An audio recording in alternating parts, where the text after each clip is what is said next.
Okay, you can probably barely see me with a cracker. I tell you what, that was an interesting little lesson we had in regards to all that wood hot water system. I shouldn't have been surprised, but with the thickness of the steel, I should have known this, that it was going to take quite a while to heat up. Reminds me of another wood-fired device around here that takes a little while to heat up, known as my wood stove. What you saw with the leaks, that wasn't actually leaks. It was the most bizarre situation believable. It's still hard to fathom, but it was technically a condensation problem. Imagine that. But I'm starting to understand now why a lot of steam boilers have tubes that are more or less horizontal, like on a 15-degree angle or a 10-degree angle or something like that. I'm starting to understand why. Now, it sort of didn't melt the paint quite like I expected to. I will say it was very efficient. I was pleased as punch about the efficiency of it. The amount of wood I took was equivalent to about 3/4 of one load for the wood stove. The amount of wood I put in would have kept the wood stove going for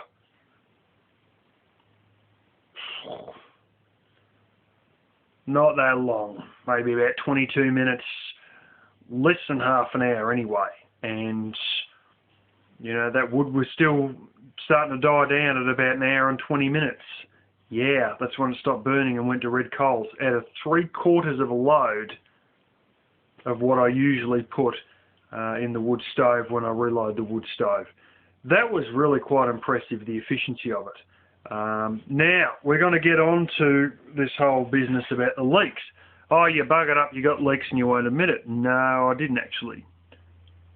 Consider this, it was raining. The humidity was probably around 90%.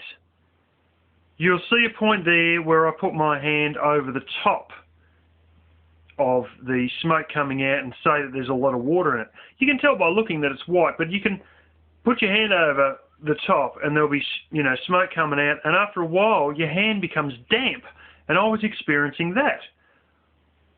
What has basically happened is I thought it was leaking. Now there's a point there where if you got to that part of the video, I'll put a bit of 4B2 in and basically it stops leaking. And you're thinking, how could that be? And I thought it was thermal expansion. I was sure it was thermal expansion. And I said to a certain person, look, I think it's cracked, you're going to have to weld it again. They said, oh God, I'm sick to death of welding that thing. And I decided, smartly enough, we had the firebox so we could just undo the bolts and take it off. I'd done that, I put it on its side, I emptied the water out, put it on its side. This is a funny thing too though. When it all stopped burning, it still had water in it. And it didn't leak at all. Yes, sitting there for ages with water in it for hours, didn't leak a drip. Yet it was going like hell when it was first running. What was going on? Well, quite simply, I took the bottom off of that with the bolts and all that and undone it all and I had a look, and initially the whole lot was covered in a bit of soot and stuff and looked fine initially. So then I got the wire brush out and I went crazy and I rubbed them all clean. Couldn't see anything. Went and got a spotlight, I think there's a 100-watt incandescent light right up against it. Looked really close. Nothing. The worlds are perfect. There's no cracks, there's no nothing. And then we realised something. It was 90% humidity. There was a lot of water in the air. Add to that the fact that most of the wood used in that had only been cut 8 weeks ago and didn't have the chance to dry out during the summer. Some of that wood was drying up, others of it had only been cut 8 weeks ago and still had sap running through it 8 weeks and 1 day ago.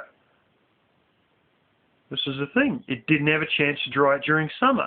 Add to that a 90% humidity rate, add to that about 70 litres, which is about 18.5 US gallons of cold water running through was it 6 or 7 pipes that equal around about the same size as a 3-inch diameter pipe, but over the space of a whole sack of little holes, like about 6 or 7 that big, going right up through, 4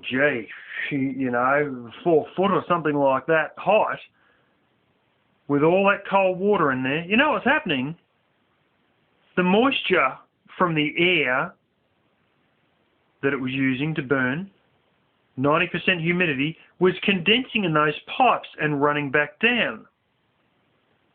The same with the water in the wood, was condensing in those pipes and running back down. You know what I found? I'll show you what I found. I'll draw it.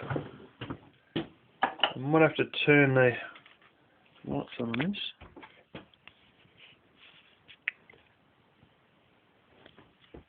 I'll draw it here. This is what I found, right? I got the bottom off, and she's a dome shape like this, obviously, because it's a propane tank. The dome is at its lowest point here in the middle. Dump, da-dump, da-dump, da-dump, blah, blah, blah. One missing there for where the anode is and where the submersible water pump's going to go. There were trickle lines, drip lines running from these higher up points to there. From every single one, there was drip lines running back. And what happened is there's all white sort of ash there, and which was probably just basically the burnt paint on the bottom of this. When I scrubbed that off, the whole lot was black like creosote underneath, except for these little lines here, which are a bit of creosote but still a bit of bare steel, from every single one of these higher up pipes down into the lower pipe in the centre. And where was it dripping onto the wood primarily? From the centre. It was all dripping and beating off, coming down from above and then running along with a bit of surface tension or whatever the hell it is, where water can run upside down from the higher points to the lowest point. And this is looking at it from, well, basically being in the firebox. And that's when the penny dropped as to what had been going on. I would have never seen this in a shit fit. But that is what's basically happened. It was condensation. And I mean, I looked over it inside out and back to front. Nothing. You know, and this is the thing. You'll see at one point there when I put the 4x2 in, which was dry old wood probably from the 1800s, that it doesn't drip anymore. It just stopped dripping. And I thought it was thermal expansion. And then it still wasn't leaking. With the same amount of water in it, even when the fire died out, it wasn't going to leak. Even a couple of hours later, it still didn't leak. There wasn't broken pipes or anything, or broken wells.